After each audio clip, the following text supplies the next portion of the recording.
Le plus grand exercice de cyberguerre est organisé cette semaine à Nancy. Il associe l'Université de Lorraine, le ministère des Armées et des entreprises privées.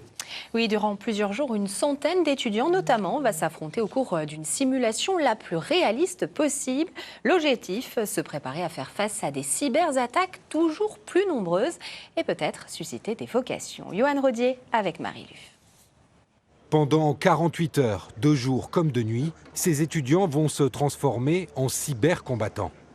Ils sont une centaine à participer dans un cadre très militaire à cet exercice de cyberguerre grandeur nature. Le scénario, 2 pays imaginaires tentent de se déstabiliser pendant qu'un groupe de pirates informatiques s'évertue à les paralyser. La mission de chaque équipe, défendre ses systèmes d'information et de communication, attaquer ceux de l'adversaire, mais pas seulement. On a la lutte informatique d'influence, tout ce qui est renseignement, information en source ouverte, etc.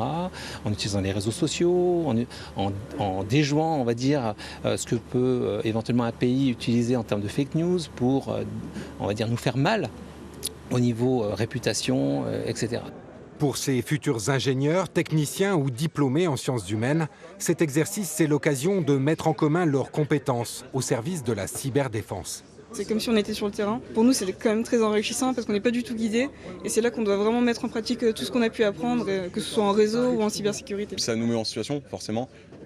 Si jamais un jour on se fait vraiment attaquer, ça apprend à faire la gestion du stress, etc. Donc c'est intéressant.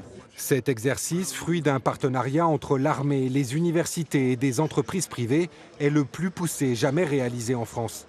Pour le commandement de la cyberdéfense, c'est l'occasion de susciter des vocations pour faire face à un enjeu stratégique. Tous nos systèmes sont interconnectés, nos systèmes d'armes, nos systèmes de communication, nos systèmes d'information. Et donc ça nous rend vulnérables si on n'est pas en mesure de les protéger.